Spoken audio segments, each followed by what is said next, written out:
Hey there, I'm Warren. We're going to explore self-realization. All the masters talk about it. They just talk about it from different angles.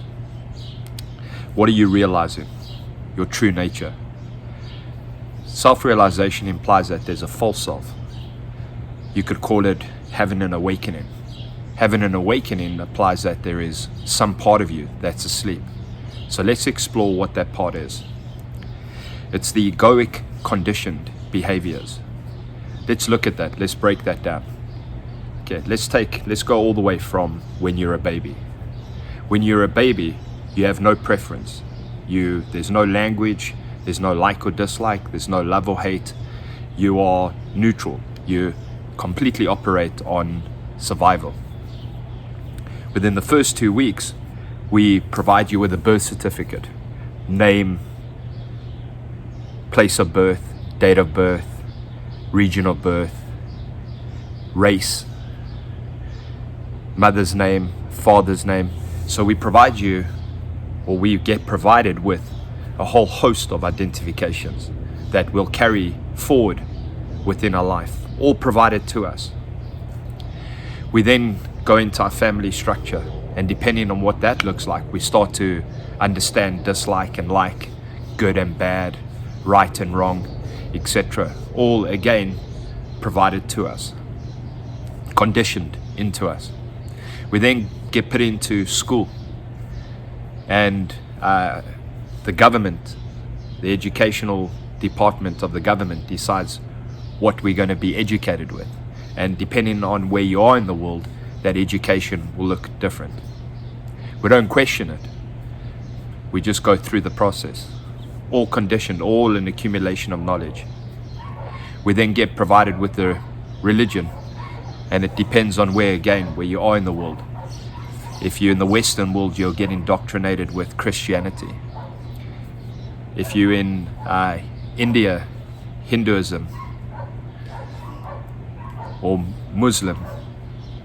If you're in China, Buddhism.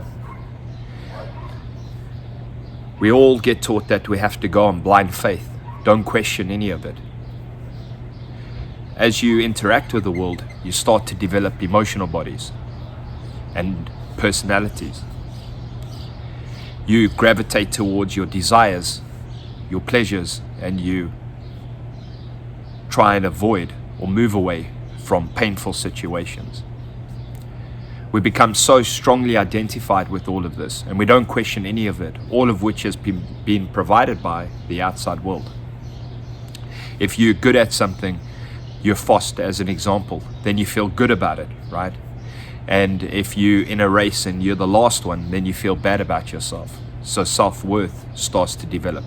So you gravitate towards the things that you're good at, and you try and avoid the things that you're not good at.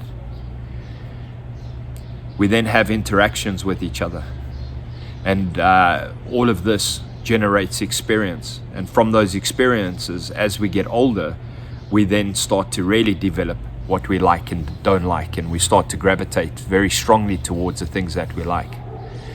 Unfortunately, life doesn't work that way, and we can't avoid painful situations. So suffering occurs because we want our expectations to be done in our life. We want things to go our way. We know ourselves, right? This conditioned egoic construct. We understand what we like or dislike at this point. So we try and manipulate life, all of us, to our will. We resist that which comes on our path that we don't want. So that is your false self.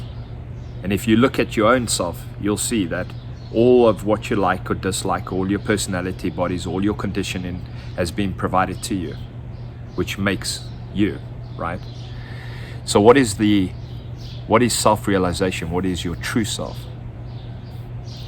Well, self-realization is that awareness that is with you all the time, right? As a baby, there was an awareness that was aware of what was going on.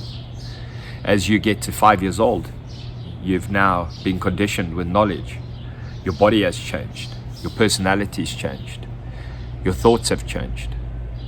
all of that which you identify so strongly with has changed. Yet there's an awareness that's aware of all these changes taking place. You reach 10 years old, and again your body's changed, your belief systems change, your thoughts have changed, your knowledge has grown, and there's an awareness that's aware of it. And so on. You go to 15, 20, 25, 30. Everything in your world is changing. All your thoughts change, your beliefs change, your likes and your dislikes change over time. But there is something there that is aware of all this change taking place. There is a witness. They call it the silent witness. Awareness. And that's always there, permanently with you. If you look at it, if you sit in meditation, just observe. Osho says just sit in meditation and just be the awareness. Just be aware. Awareness is the golden key. Be aware of, be neither for or against things that are transpiring in your life.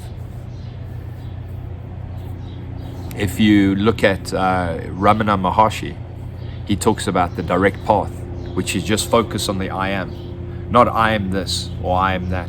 Just focus purely on the I am. There's a Sanskrit word or phrase which is neti neti. It's a yoga self-inquiry practice which focuses on I'm not this and I'm not that, which translates into I'm not this or I'm not that. And the practice is you start on the outside and then you go, I'm not my finances, I'm not my relationships, I'm not my car, I'm not my job, and you separate yourself out. Who is asking that question? Who is aware of the I am? It's difficult to understand. I remember going through my process and finding it extremely difficult to try and wrap my head around this. But if you sit in meditation long enough, it'll come to you. And then you go internally and you go, well, I'm not my thoughts. Well, why? Because my thoughts come and go. And there's something that is aware of your thoughts. I'm not my emotions. Well, your emotions come and go. Because there's something that is aware of your emotions coming and going. There's something that remains permanently there. And this self-inquiry brings you back to the awareness that sits outside of your thoughts, sensations, perceptions, your identifications, your describing mind. It's not an accumulation of knowledge. It's a letting go and separating yourself from all your conditioned behaviors. Because if you think about it, we've been conditioned by other unconscious human beings. And the process, this is the cycle. This is how it goes. So all the conditioning that you've gone through, at some point, if you've had an awakening, if something's perhaps got very painful for you, it typically triggers an awakening. You start to question all your conditioning. You start to question all your world, and you have a paradigm shift. And then you start to go on the process of seeking your true nature, to understand who you truly are. See, the way it works is the conditioning is external, and we develop a feedback loop. The ego has a feedback loop that feeds back who you are, how you feel, what you like, what you dislike, etc., from all the other egos. And we place our happiness in this. So our happiness is determined on a situation, or on achieving a goal, or on others in our environment.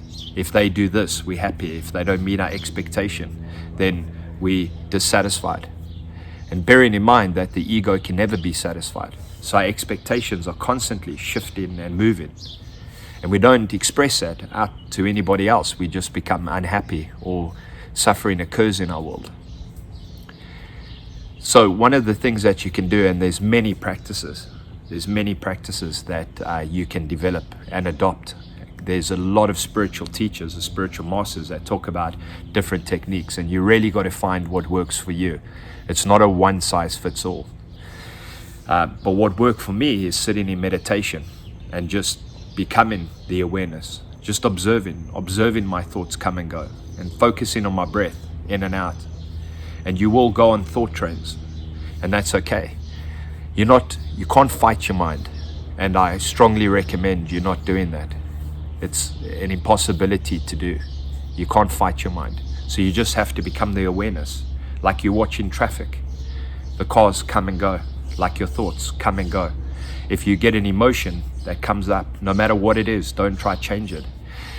People often get confused that meditation is meant to feel good.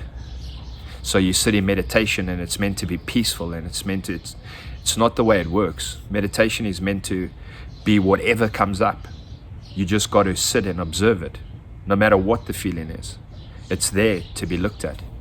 You are the awareness that is aware of whatever is transpiring within your beingness, within your sensations, perceptions, thoughts, emotions, etc. And if you do this long enough, you'll start to become conscious more often in more situations. And you'll also start to rely less and less and less on the external world to determine your own inner peace, your own inner beingness, your own inner happiness. And you start to take control back into your own being.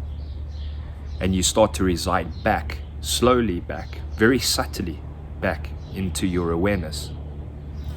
Just aware of the ongoings and outgoings of your life. It requires a level of trust,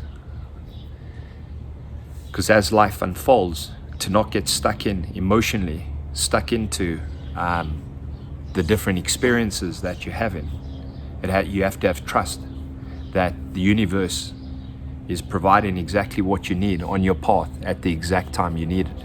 And it doesn't feel like that sometimes.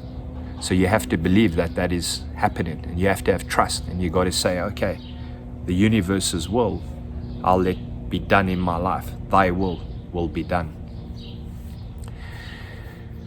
If you found this video helpful, enjoyable, please like, subscribe, and share. Help me grow this channel.